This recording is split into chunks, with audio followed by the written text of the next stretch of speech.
Hi, today we're going to work with dinosaur technology, better known as jQuery. This is the oldest low-code tool out there since 2006. And yeah, we're going to build something today using that because it is a super simple way of working with code without writing much code. So when you're already going to use code in Wized, to extend the functionalities, you want to at least write as less code as possible. And today I'm going to show you how to do that with jQuery, in this case, how to work with classes with it. So let's get right started. So let me refresh this real quick. And as you can see, if I click on orange, it'll change to orange. If I click on yellow, it'll change to yellow. And on blank, it'll change it back to blank. This works with classes. So instead of creating any actions in here, set class and create 3 actions for this one little thing, we can just create a computed variable with just a little bit, just 13 lines, and most of them are just spaces, just a few lines of jQuery in there to get the same functionality. But the big plus here is we can do this not just by defining another action in Wized that will then be triggered based on a condition. We can actually run this logic as well within a run function. So we can say we're going to do this and this and this. And in the meantime, we're going to use jQuery to reflect the changes temporarily on the front end, which is amazing. This is a super powerful tool. So let me show you how that works.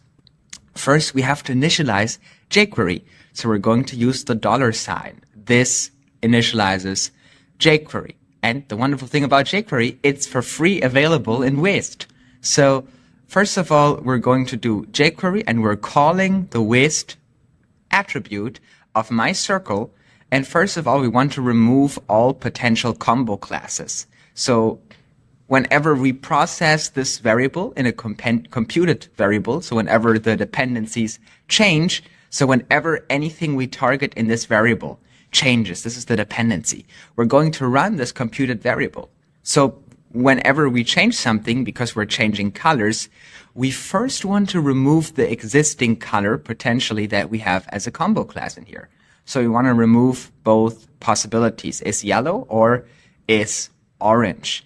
And then we want to do if the radio color in our radio button here is orange, or in this case is yellow, we want to call jQuery. We target the Wized attribute with Wized equals myCircle, and we're going to do very simple, dot add class, and then we just put the class in here for is yellow.